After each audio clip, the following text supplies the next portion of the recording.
നമസ്കാരം. കേരളത്തിൽ തെരഞ്ഞെടുപ്പ് പ്രചരണം കൊടുമ്പിരി കൊണ്ടിരിക്കുകയാണ്. അതിൻ്റെ ഒരു ചൂടിലാണ് സംസ്ഥാനം മുഴുവൻ. ചങ്ങനാശ്ശേരി മണ്ഡലത്തിലാണ് നമ്മളിപ്പോൾ ഉള്ളത്. ചങ്ങനാശ്ശേരി മണ്ഡലത്തിൽ NDA സ്ഥാനാർത്ഥി ബി രാധാകൃഷ്ണ മേനോൻ നമ്മോടൊപ്പം ഉണ്ട്. ചേട്ടാ, എങ്ങനെയാണ് പ്രചരണ ചൂട്? അതോടൊപ്പം തന്നെ കാലാവസ്ഥയുടെ ചൂടുമുണ്ട്. എങ്ങനെയാണ് പ്രതീക്ഷകൾ? ചങ്ങനാശ്ശേരിയിൽ ഞങ്ങളെ സംബന്ധിച്ചിടത്തോളം 100% ആത്മവിശ്വാസത്തിലാണ്. പിന്നെ ചങ്ങനാശ്ശേരിയിലെ BJP NDA സ്ഥാനാർത്ഥി എന്നുള്ള നിലയിൽ മുൻകാലങ്ങളിൽ നിന്ന് വ്യത്യസ്തമായി സമൂഹം ഒന്നാകെ നമുക്കായി കാത്തിരിക്കുന്ന അന്തരീക്ഷം. കാരണം ഒരു മാറ്റം ആഗ്രഹിക്കുന്നു. വികസനം ചങ്ങനാശ്ശേരിക്ക് ദശാബ്ദങ്ങളായി പ്രത്യേകിച്ചൊന്നും നടന്നിട്ടില്ല. അപ്പോൾ ഒരു റോഡ് നിർമ്മാണമോ അല്ലെങ്കിൽ ബസ് സ്റ്റാൻഡിൻ്റെ പെയിൻ്റ് അടിക്കലോ ഇങ്ങനെയൊക്കെയുള്ള ചില കാര്യങ്ങൾ. റോഡ് നിർമ്മാണം, ബൈപ്പാസ് 40 വർഷം കൊണ്ടാണ് ഇവിടെ ഉണ്ടായത്, മുൻപുണ്ടായിരുന്ന MLA.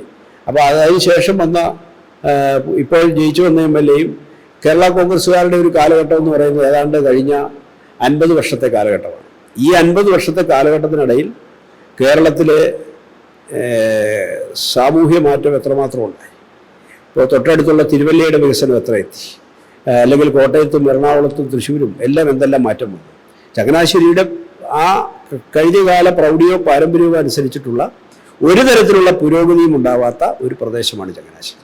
അപ്പോൾ ഇവിടെ മാറ്റം ആഗ്രഹിക്കുന്നുണ്ട്, തൊഴിൽ വേണം ആഗ്രഹിക്കുന്ന ആളുകളുണ്ട്, വൃദ്ധസദനങ്ങളാകുന്ന വീടുകൾ ഇവിടുത്തെ പ്രശ്നമാണ്. അപ്പോൾ തീർച്ചയായിട്ടും അതിനെല്ലാം മാറ്റം വരുത്താൻ ഇവിടെ IT പാർക്ക് പോലെയുള്ള ആളുകൾക്ക്, ഇവിടുത്തെ ചെറുപ്പക്കാർക്ക് ഇവിടെ തന്നെ തൊഴിലെടുക്കാൻ കഴിയുന്ന സംരംഭങ്ങൾ ഉണ്ടാവണം. ടൂറിസം മേഖലയിൽ ഇവിടെ അനന്തമായ സാധ്യതയുണ്ട്.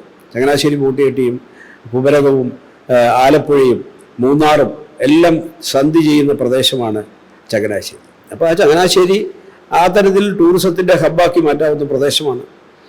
തീർത്ഥാടന ടൂറിസം ഇപ്പോൾ ഇവിടെ തൃക്കുടിത്താനം ക്ഷേത്രത്തിൽ മാത്രമാണ് ആ നിലയിൽ ആളുകൾ എത്തുന്നത്. അത് ഇവിടുത്തെ ചരിത്ര പ്രാധാന്യമുള്ള മറ്റ് പ്രാധാന്യവും കൂടി ശ്രദ്ധയിൽ കൊണ്ടുവന്നാൽ അതിനൊക്കെ പദ്ധതികൾ, ഇപ്പോൾ കേന്ദ്ര സർക്കാരിനെ സംബന്ധിച്ച് ടൂറിസം സർക്യൂട്ടിന് പ്രത്യേക പദ്ധതിയുണ്ട്. ഇപ്പോൾ ബോട്ടിയെട്ടിയും AC കനാലും നവീകരിക്കണമെങ്കിൽ അതിനുതകുന്ന നദീ സംയോജന പദ്ധതിയുടെ തുടർച്ചയായിട്ടുള്ള ചരക്ക് ഗതാഗതത്തിന് വലിയ കനാലുകളടക്കം രൂപപ്പെടുത്തുന്ന പദ്ധതികളുണ്ട്. നിതിൻ ഗഡ്കരി രൂപപ്പെടുത്തിയിട്ടുണ്ട്. അപ്പോൾ അങ്ങനെയെല്ലാമുള്ള പദ്ധതികളുമായി ചങ്ങനാശ്ശേരിയെ ബന്ധപ്പെടുത്താൻ, ആ സമഗ്ര പുരോഗതി ഉറപ്പുവരുത്താൻ അതിന് കഴിയുന്ന ഒരു സാഹചര്യം സൃഷ്ടിക്കാൻ NDAയുടെ സ്ഥാനാർത്ഥി എന്നുള്ള നിലയിൽ പ്രധാനമന്ത്രി നരേന്ദ്രമോദിജിയുടെ പിന്തുണയോടുകൂടി എനിക്ക് സാധ്യമാവുമെന്ന് ഇവിടുത്തെ ജനങ്ങൾക്കും അത് മനസ്സിലായിട്ടുണ്ട്. അതുകൊണ്ട് തന്നെ ഇവിടുത്തെ കഴിഞ്ഞ കാലത്തെ കേരള കോൺഗ്രസുകളുടെ പരിമിതമായ രാഷ്ട്രീയത്തിനപ്പുറത്ത് ഒരു ദേശീയ രാഷ്ട്രീയ പാർട്ടിയുടെ സ്ഥാനാർത്ഥി ഇവിടെ മത്സരിച്ചിട്ട് ഇതിൻ്റെ കാലങ്ങളായി. അപ്പോൾ അതിൽ നിന്ന് വ്യത്യസ്തമായി ഇന്ന് ജയിക്കാൻ പോകുന്ന അല്ലെങ്കിൽ ഇന്ത്യ ഭരിക്കുന്ന പാർട്ടിയുടെ സ്ഥാനാർത്ഥി എന്നുള്ള നിലയിൽ ഇവിടെ മത്സരിക്കാൻ അവസരം കിട്ടിയ എനിക്ക് സമൂഹത്തിൽ ലഭിക്കുന്ന സ്വീകാര്യത ആവേശഭരിതമാണ്. ജയിക്കുമെന്ന ആത്മവിശ്വാസമുണ്ട്.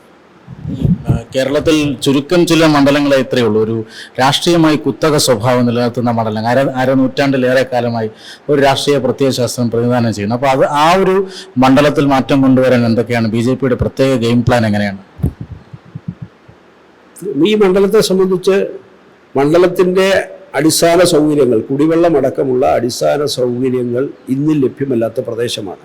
നമ്മളിരിക്കുന്നത് ഇവിടെ മാടപ്പള്ളിയാണ്. ഈ മാടപ്പള്ളി പ്രദേശത്ത് വ്യാപകമായി കുടിവെള്ളക്ഷാമമുണ്ട്. കുറിച്ചിയിൽ കുടിവെള്ളക്ഷാമമുണ്ട്. കോളനികളിൽ വെള്ളമെത്താത്ത പ്രദേശമുണ്ട്. പട്ടികാതി കോളനികളുണ്ട് ധാരാളം. അപ്പോൾ ഇങ്ങനെയെല്ലാമുള്ള പ്രദേശത്ത് അതെല്ലാം മാറ്റിയെടുക്കാൻ കഴിയുന്ന സമഗ്ര പദ്ധതികൾ, കേന്ദ്ര പദ്ധതികളുണ്ട്.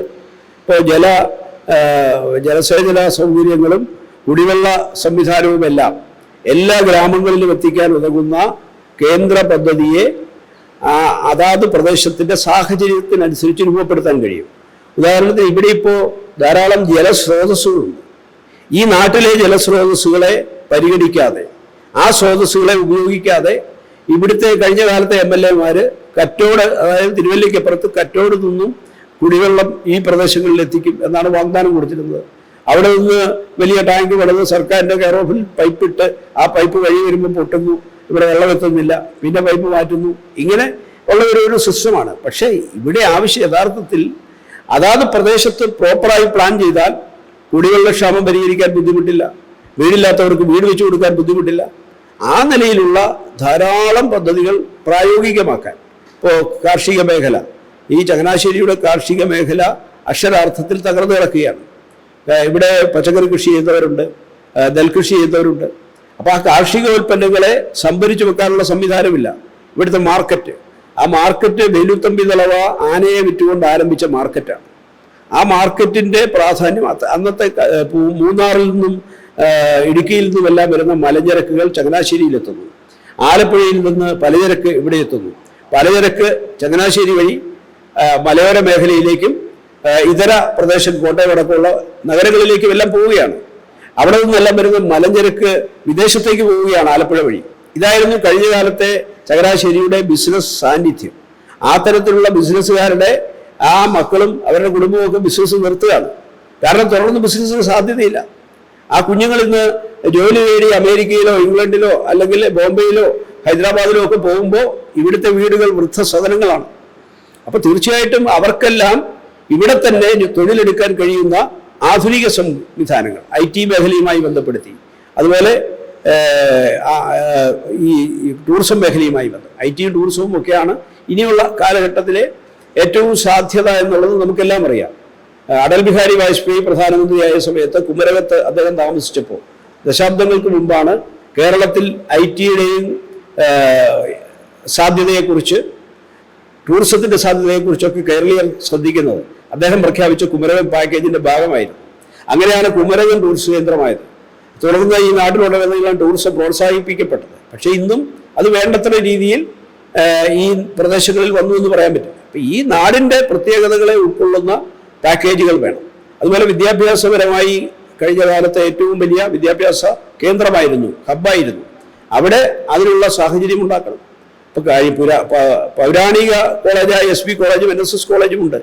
അതിനപ്പുറത്ത് ടെക്നിക്കൽ വിദ്യാഭ്യാസത്തിനുള്ള സംവിധാനം, IT വിദ്യാഭ്യാസത്തിനുള്ള സംവിധാനം, പുതിയ ടെക്നോളജികൾ അനുസരിച്ചിട്ടുള്ള നൂതനമായ ബിസിനസ് സംരംഭങ്ങൾ ആരംഭിക്കാനുള്ള സംവിധാനം, ഇതെല്ലാം ഒരുങ്ങണം ഈ നാട്ടിൽ. അപ്പോൾ ആ രീതിയിലുള്ള വികസന കാഴ്ചപ്പാട് വർക്കൗട്ട് ചെയ്യുവാൻ തീർച്ചയായിട്ടും BJPക്ക് NDAക്ക് സാധിക്കും. നരേന്ദ്രമോദിയുടെ പിൻബലത്തോടെ ആ കാര്യങ്ങൾ ഇവിടെ പ്രാവർത്തികമാക്കാൻ കഴിയും എന്നുള്ള വാഗ്ദാനമാണ് NDA ജനങ്ങൾക്ക് മുന്നിൽ വെച്ചിട്ടുള്ളത്. അതിനെ വളരെ പോസിറ്റീവായി ജനങ്ങൾ ഏറ്റെടുത്തിട്ടുണ്ട്. വ്യക്തിപരമായി എന്നെ സംബന്ധിച്ചിടത്തോളം MLA ഒന്നും അല്ലെങ്കിലും കഴിഞ്ഞ കാലങ്ങളിൽ കൊച്ചിൻ ഷിപ്പ്യാർഡിൻ്റെ ഡയറക്ടർ എന്നുള്ള നിലയിൽ ഈ നാട്ടിലുടനീളം ധാരാളം ചെറിയ പദ്ധതികൾക്ക്, സ്കൂളുകൾക്കാണെങ്കിലും അതുപോലെ മറ്റ് ട്രസ്റ്റുകൾക്കുമാണെങ്കിലും ഒക്കെ അവരുമായി ബന്ധപ്പെട്ട് പല പദ്ധതികൾക്കും തുടക്കം കുറിക്കാനും സഹായം നൽകാനും ഒക്കെ അവസരം കിട്ടിയിട്ടുണ്ട്, ആരംഭം കുറിച്ചിട്ടുണ്ട്. അപ്പോൾ തീർച്ചയായിട്ടും ആളുകൾക്ക് അതൊക്കെ അവരെല്ലാം അത് തിരിച്ചറിഞ്ഞിട്ടുണ്ട്. അപ്പോൾ തീർച്ചയായിട്ടും ആ ഒരു പ്രവർത്തനത്തിൻ്റെ പിൻബലം, ആത്മവിശ്വാസം, അതാണ് എനിക്ക് വിജയപ്രതീക്ഷ നൽകുന്നത്. ഈ മണ്ഡലത്തിലെ വികസന പ്രവർത്തനങ്ങൾ അത് നമ്മൾ ചർച്ച ചെയ്തു. അപ്പോൾ ഈ തെരഞ്ഞെടുപ്പിൽ BJP സംസ്ഥാന വ്യാപകമായി മുന്നോട്ട് വയ്ക്കുന്ന ചില ക്യാമ്പയിനുകളുണ്ടല്ലോ, അത് ഈ മണ്ഡലത്തിൽ എത്രമാത്രം എഫക്റ്റീവ് ആയിട്ടുണ്ട്? പ്രത്യേകിച്ചും ഭരണവിരുദ്ധ വികാരം, ശബരിമല സ്വർണ്ണക്കൊള്ള, അതൊക്കെ ചർച്ചയാകുന്നുണ്ട്. തീർച്ചയായിട്ടും അതെല്ലാം ഈ നാട്ടിലും ചർച്ചയാണ്. ഭരണവിരുദ്ധ വികാരം വളരെ തീവ്രമായിട്ട് ഇവിടെ ഉണ്ടോ ഒരു ഭാഗത്ത്. അതുപോലെ ശബരിമലയുമായി ബന്ധപ്പെട്ട സ്വർണ്ണക്കൊള്ള വിവാദമടക്കം ശബരിമലയിലെ തകർക്കാൻ വേണ്ടി ശ്രമിച്ച ശക്തികളോടുള്ള വിരുദ്ധ സമീപനം, അതും ഇവിടെ വളരെ പ്രസക്തമാണ്. അപ്പോൾ ആ കാര്യങ്ങളൊക്കെ ഈ നാട്ടിൽ തെരഞ്ഞെടുപ്പിൽ തീർച്ചയായിട്ടും പ്രതിഫലിക്കും. അതിനുതകുന്ന തരത്തിലുള്ള പ്രചരണങ്ങളും അതിനുതകുന്ന തരത്തിലുള്ള പ്രതികരണങ്ങളും ഇപ്പോൾ വന്നുകൊണ്ടിരിക്കുകയാണ്. അത് തീർച്ചയായിട്ടും ഇവിടെ പ്രതിഫലിക്കും. ന്യൂനപക്ഷങ്ങൾക്കിടയിൽ ഒരു പ്രചരണം BJPയെ കുറിച്ച് പണ്ട് തന്നെ ഉണ്ടല്ലോ. അപ്പോൾ ഈ അടുത്ത കാലത്തായി പാർട്ടി ക്രിസ്ത്യൻ ഔട്ട്റീച്ച് എല്ലാം നടത്തിയിട്ടുണ്ട്. അതിൻ്റെ ഒരു പ്രതികരണം, അതിൻ്റെ ഒരു സ്വാധീനം എത്രത്തോളം ഉണ്ടാകും? ന്യൂനപക്ഷങ്ങളുടെ ഭാഗത്ത് വളരെ പോസിറ്റീവായിട്ടുള്ള പ്രതികരണമാണ് ചങ്ങനാശ്ശേരി. കാരണം ചങ്ങനാശ്ശേരിയെ സംബന്ധിച്ചിടത്തോളം പ്രത്യേകിച്ച് ക്രിസ്ത്യൻ ന്യൂനപക്ഷങ്ങൾ ധാരാളമായി ഭാരതീയ ജനതാ പാർട്ടിയുമായി ബന്ധപ്പെട്ട് പ്രവർത്തിക്കും. ഇന്ന് ഞാൻ ഈ മാടപ്പള്ളിയിൽ സമ്പർക്കം ചെയ്തതിൽ വീട്ടിൽ പോയത് കൂവക്കാട്ട് പിതാവിൻ്റെ വീട്ടിൽ ഞാൻ പോയിരുന്നു. അദ്ദേഹത്തിൻ്റെ പിതാവ് എൻ്റെ ഇലക്ഷൻ കമ്മിറ്റിയുടെ രക്ഷാധികാരിമാരിൽ ഒരാളാണ്. അപ്പോൾ ആ നിലയിൽ ആണ് ആ കുടുംബമടക്കം ഞങ്ങളോട് സഹകരിക്കുന്നത്. അത്രയേറെ, കാരണം അവരുടെ ആ പ്രദേശത്തുള്ള ആളുകൾ, പ്രത്യേകിച്ച് മാടപ്പള്ളിയിലെ കേരയിലുമായി ബന്ധപ്പെട്ട സമരമുണ്ടായപ്പോൾ അതിൻ്റെ ഭാഗമായി അവർക്കൊപ്പം നിന്ന് കേസിൽ പ്രതിയായ ആളാണ് ഞാൻ.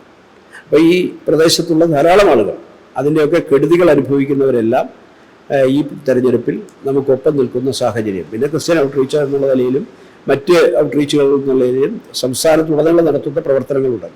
അതിൻ്റെ പ്രതികരണവും പോസിറ്റീവായി തന്നെ വരുന്നുണ്ട്. പിന്നെ മുസ്ലിം പള്ളിയടക്കം കൂടിയുണ്ട്. ഇവിടുത്തെ ചങ്ങനാശ്ശേരിയിലെ മുസ്ലിം പള്ളി എന്ന് പറയുന്നത് അവിടെയും ചില പ്രത്യേകതകളുണ്ട്. ചന്ദനക്കുട നടത്തുന്ന പള്ളിയാണ്. ഇപ്പോൾ പഴയ പള്ളിയിൽ ഖബർസ്ഥാനുണ്ട്, ഖബറിൽ ആരാധന നടത്തുന്ന ആളുകൾ അവിടെയുണ്ട്. അപ്പോൾ അങ്ങനെയെല്ലാമുള്ള ഇവിടുത്തെ ദേശീയ ആരാധനാ സമ്പ്രദായങ്ങളുമായി ചേർന്ന് നിൽക്കുന്ന ഒരു സമൂഹമാണ് ചങ്ങനാശ്ശേരിയിൽ മുസ്ലിം ആയാലും ക്രിസ്ത്യാനി ആയാലും ഹിന്ദു ആയാലും. അതുകൊണ്ട് തന്നെ അവരുടെ ഒരുമിച്ചുള്ള ഒരു പിന്തുണ തീർച്ചയായും ദേശീയ മുഖ്യധാരയിൽ നിന്നും വികസനത്തിൻ്റെ വക്താവായി അല്ലെങ്കിൽ വികസനത്തിൻ്റെ അവസരമൊരുക്കാനുള്ള പരിശ്രമവുമായി നമ്മൾ കടന്നു വരുമ്പോൾ അത് സമൂഹം ഒന്നാകെ ഏറ്റെടുക്കുന്നുണ്ട്. അതാണ് എനിക്ക് മനസ്സിലായത്. ഇതുവരെയുള്ള പ്രചരണത്തിൽ എന്തായിരുന്നു ജനങ്ങളുടെ ഒരു പ്രതികരണം? പ്രത്യേകിച്ചും താങ്കൾ ഈ മണ്ഡലത്തിൽ തന്നെ സജീവമായി ഇവിടെ താമസിക്കുന്ന ഒരു പൊതുപ്രവർത്തകനാണ്. ജനങ്ങളെ സംബന്ധിച്ചിടത്തോളം അവർ വളരെ പ്രതീക്ഷയോടെയാണ് NDAയെ നോക്കിക്കാണുന്നത്. കാരണം എന്നെ സംബന്ധിച്ച് ഞാൻ അവരിൽ ഒരാളാണ്. ഇവിടെ ചങ്ങനാശ്ശേരിക്കാരുടെ ഇടയിൽ ഞാൻ തൃക്കൊടിത്താനം ഗവൺമെൻറ് ഹൈസ്കൂൾ പഠിച്ചു, NSS കോളേജിൽ പഠിച്ചു. തുടർന്നുള്ള സമൂഹത്തിലെ രാഷ്ട്രീയ പ്രവർത്തനത്തിൽ അത് BJPയുടെ 80 മുതലുള്ള BJP പ്രവർത്തനത്തിൻ്റെ ഭാഗമായി യുവമോർച്ചയായിട്ടും വിദ്യാർത്ഥി സംഘടനയായിട്ടും അതിനുശേഷം പാർട്ടിയായിട്ടും എല്ലാം സമൂഹത്തിലുണ്ട്. മറ്റ് ഇതര മേഖലകളിലും ക്ഷേത്രവുമായി ബന്ധപ്പെട്ട ഉത്സവങ്ങൾ, ക്ഷേത്ര കമ്മിറ്റിയുടെ പ്രവർത്തനം, സത്രം, സാമൂഹ്യ മേഖല, അതിനപ്പുറത്ത് ഇതര മതസ്ഥരുമായി ചേർന്നുള്ള മറ്റ് ആഘോഷ പരിപാടികൾ, എല്ലാ രംഗത്തും ചങ്ങനാശ്ശേരിയിൽ സമൂഹത്തിൽ എല്ലായിടത്തും ഞാൻ ഇടപെടാറുണ്ട്. എനിക്ക് സ്പേസ് എല്ലാ സമൂഹവും തരാറുണ്ട്. അതുകൊണ്ട് തന്നെ അവരോടുള്ള ഇടപെടലിൽ വളരെ സജീവമായി കഴിഞ്ഞ കാലത്ത് നിന്നിരുന്ന ഒരാളെന്നുള്ള നിലയിൽ തെരഞ്ഞെടുപ്പ് പ്രവർത്തനത്തിൽ ഒരു പുതിയ പരിചയപ്പെടുത്തലിൻ്റെ ആവശ്യം എനിക്ക് വരുന്നില്ല. അവർ വളരെ സ്വാഗത അനുകൂലമായി എന്നെ ഫോണിൽ ഇങ്ങോട്ട് വിളിച്ച് പ്രതികരിക്കുന്ന ഒരു സാഹചര്യമാണ് സ്ഥാനാർത്ഥിയായതിനു ശേഷം ഉണ്ടായിട്ടുള്ളത്. എന്തായാലും മാറാത്തത് ഇനി ചങ്ങനാശ്ശേരിയിൽ മാറുമെന്ന് തന്നെയാണ്. തീർച്ചയായിട്ടും മാറാത്തത് മാറും, ചങ്ങനാശ്ശേരിയും മാറും. അതാണ് ചങ്ങനാശ്ശേരിയിൽ NDA ഉയർത്തുന്ന മുദ്രാവാക്യം. ഇന്നലെ ബഹുമാന്യായ പ്രീതി നടേശനാണ് ഈ തെരഞ്ഞെടുപ്പ് പ്രവർത്തനങ്ങളുടെ കൺവെൻഷനിൽ ദീപം തെളിച്ച് പ്രവർത്തനങ്ങൾ ആരംഭിച്ചത്. പ്രാർത്ഥനയോടെ ആരംഭിച്ചു. ബഹുമാനായ ഗോവ ഗവർണർ ശ്രീധരൻപിള്ള സാർ ഔപചാരികമായി പ്രവർത്തനങ്ങൾ ഉദ്ഘാടനം ചെയ്ത് പ്രസംഗിച്ചു. അപ്പോൾ ഈ സമൂഹത്തിൽ തീർച്ചയായിട്ടും ഉണ്ടാവാൻ പോകുന്ന മാറ്റത്തിന് നാന്ദി കുറിക്കാൻ അതിനുള്ള അവസരം ചങ്ങനാശ്ശേരിയിൽ ഒരുങ്ങിയിട്ടുണ്ട്. ചങ്ങനാശ്ശേരി മാറും, സംശയമില്ല. അപ്പോൾ അതാണ് BJPയുടെ NDA ക്യാമ്പിൻ്റെ ആത്മവിശ്വാസം. ചങ്ങനാശ്ശേരിയിൽ നിന്നും ക്യാമറാമാൻ ഹരിപ്രസാദിനൊപ്പം കുമാർ സംയോഗി. HIV അണുബാധ സന്തോഷപൂർണമായ ഒരു ജീവിതത്തിന് തടസ്സമല്ല. HIV അണുബാധയ്ക്ക് ഫലപ്രദമായ ചികിത്സ ഇന്ന് ലഭ്യമാണ്. ഇതിന് യഥാസമയം അണുബാധ കണ്ടെത്തുന്നതും കാലേക്കൂട്ടി ചികിത്സ നടത്തേണ്ടതും അത്യാവശ്യമാണ്. സൗജന്യമായ ചികിത്സയും മാർഗനിർദ്ദേശങ്ങളും സർക്കാർ ആശുപത്രികളിലെ ART അഥവാ ഉഷസ് കേന്ദ്രങ്ങളിൽ ലഭ്യമാണ്. ആരോഗ്യ സംരക്ഷണം ഓരോരുത്തരുടെയും ഉത്തരവാദിത്തമാണ്.